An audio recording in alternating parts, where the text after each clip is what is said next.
안녕하십니까.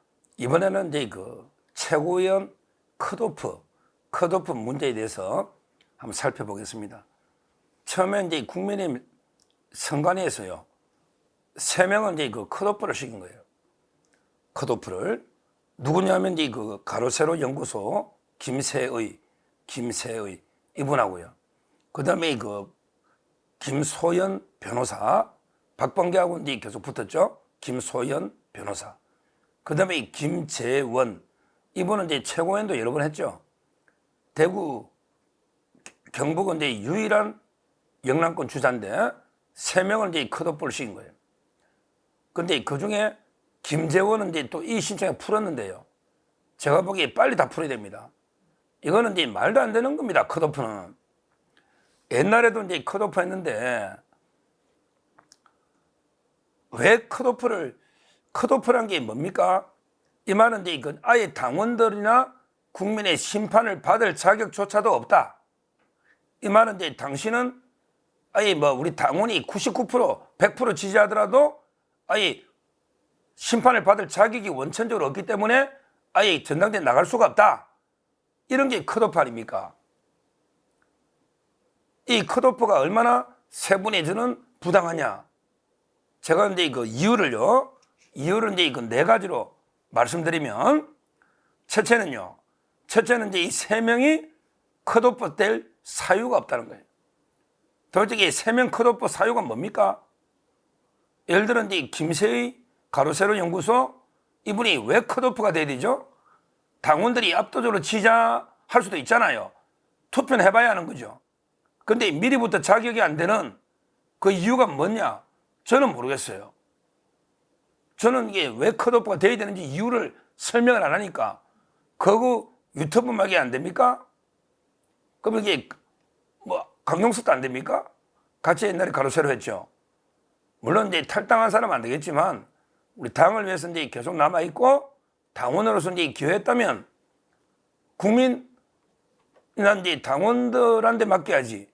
왜 선관위에서 마음대로 재단하느냐 이거죠. 그거는 이제 김소연 변호사도 마찬가지예요.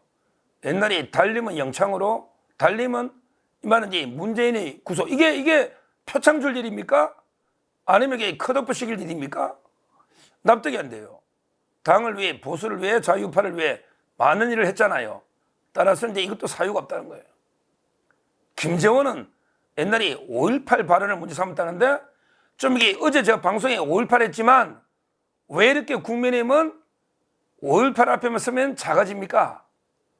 5.18이 엄청난 대단한 성역입니까?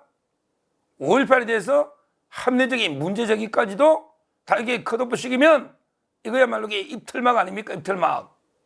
도대체 뭐 때문에 컷오프 시킵니까? 첫째는 세 분 다 명백하게 컷오프 사유가 없다. 저 이재명이처럼 11개 지금 재판받고 있는 피고인도 출마한다고 하잖아요. 이 세 분 중에 이재명이처럼 이게 수사 재판받고 있는 사람 누가 있습니까? 민주당 그래도 하잖아. 돈 봉투 받은 사람, 온갖 재판받고 있는 사람, 파렴치범 다 여기 들어가 있는데 왜 국민의힘은 이렇게 하느냐는 거죠. 첫째가 사유가 없다. 그 다음에 두 번째, 외연 확장이 그냥 큰 문제가 있다 봐요. 이 컷오프는. 외연 확장에 문제가 있습니다. 외연 확장이라는 게 우파 쪽, 우쪽으로, 이 말은 이제 보수 쪽으로도 확장해야 되고요. 그 다음에 좌쪽으로, 중도나 좌파 쪽으로도 이게 확장해야 됩니다. 쌍방향으로 이제 외연이 확장돼 나가야 됩니다. 그런데 이 국민의힘 이분들에게 지도부는요, 무조건 이게 우파는 다 잡아놓은 물고기야. 전부 이게 중도만 가고 좌파 쪽으로만 가면 선거 얘기입니까?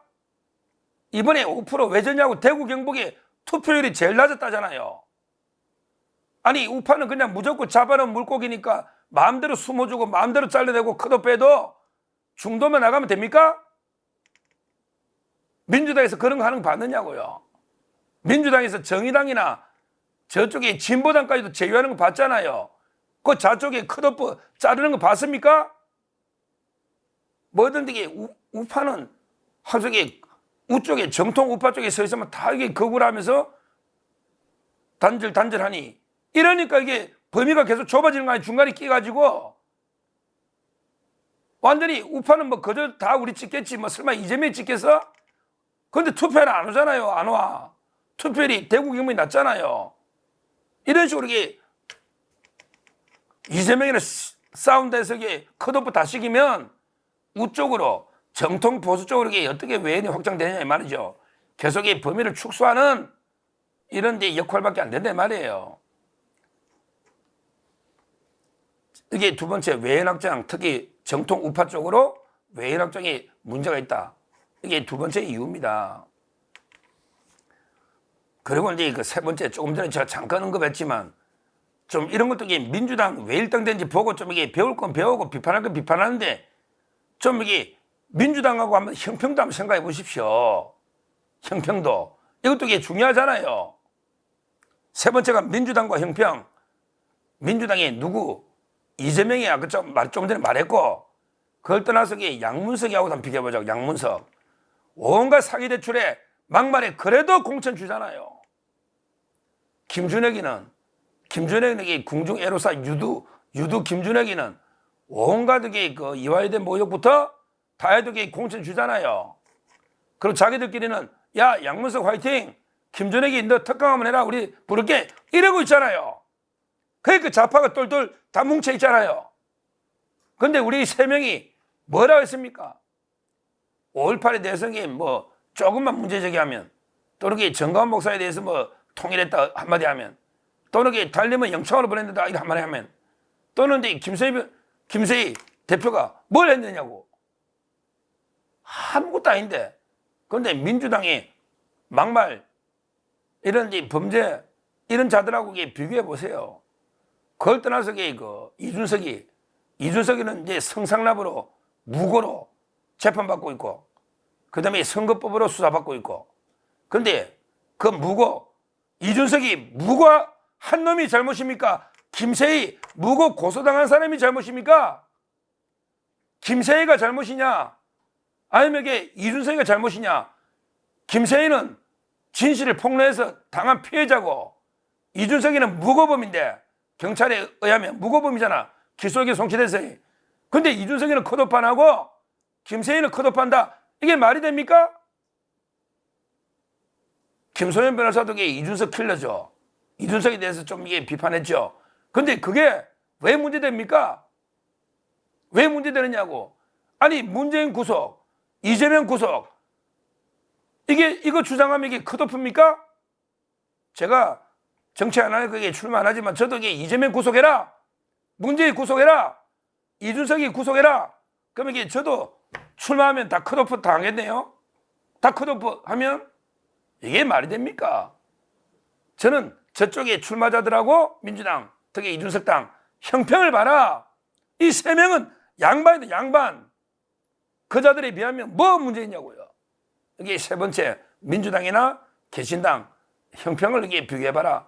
특히 김세희, 김소연, 이준석하고 이게 비교해봐라. 이렇게 제가 세 번째 주장합니다. 그리고 마지막으로 너무나 당연하지만 국민과 당원이 판단하게 두야죠. 왜 9명이 마음대로 당신은 아예 그냥 안 돼. 당신은 나가서 1등해도 그래서 김재원이든 김세희든 김소희든 당선되면 어떡할 겁니까? 그 당원들 몇십만 명의 판단보다 9명의 판단이 중요한 겁니까? 이 세 명이 진짜 문제가 있다고 생각하면 당원들이 안 짓겠죠. 그러게 판단을 맡긴 하란 말이야. 국민들이 여론조사할 때 안 짓겠죠. 왜? 당원과 국민의 판단권을 9명의 위원이 침해하느냐 말이죠. 이게 가장 큰 근본적인 문제다. 이렇게 보고요. 김재원은 이게 푸는데 왜 빨리 김세희, 김소연은 왜 안 풉니까? 빨리 다 풀어서 이번에 그 최고위원 선거도 축제마당으로 하고요. 참고로 저는 누누이 경선에 대해서는 이제 엄중 중립인데 제가 이게 비겁하게 눈치 보고 또는 구독자 떨어지고 싶어서 돈 벌려고 중립하고 이게 아닙니다.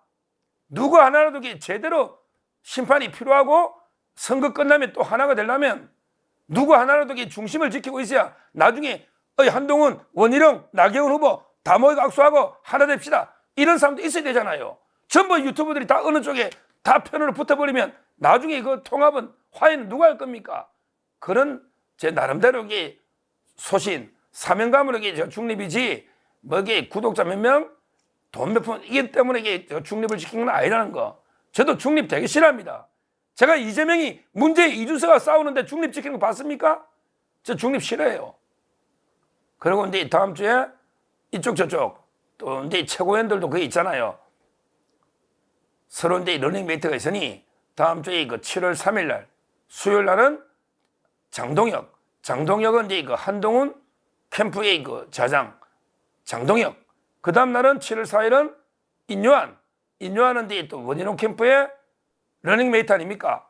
두 분을 불러서 서로 이제 그 입장도 들어보고 정견을 들어보는. 그럼 이게 나름대로 저는 공정을 위해서 나경원 후보 2번 또 이게 윤상현 후보 초청했고 원희룡 전화 인터뷰 그다음에 장동혁 그다음에 인요한 누구든지 문은 열려있다. 물론 수많은 청년 후보까지 다 제가 방송 저도 다른 주제를 다루기 되기 때문에 제가 다 뭐 모든 사람한테 이 출연계를 다 어떻게 그 시간적으로는 어떨지 모르겠지만 장동혁, 인요한은 이제 양쪽 캠프를 대변하기 때문에 그리고 이제 당대표 노신 내부는 제가 한위원장도 되게 시간 되면 나오라 했고요. 어제 이제 MBN에서 원희룡과 같이 방송했지 않습니까? 제가 끝나고 원희룡 들어오길래 원희룡 선배한테 되게 한번 나와달라 서종TV에 이렇게 요청을 이미 드렸습니다. 저는 철저하게 공정하게 깨끗한 경선이 될 수 있도록 나름대로 이 중심을 잡고 열심히 하도록 하겠습니다. 감사합니다.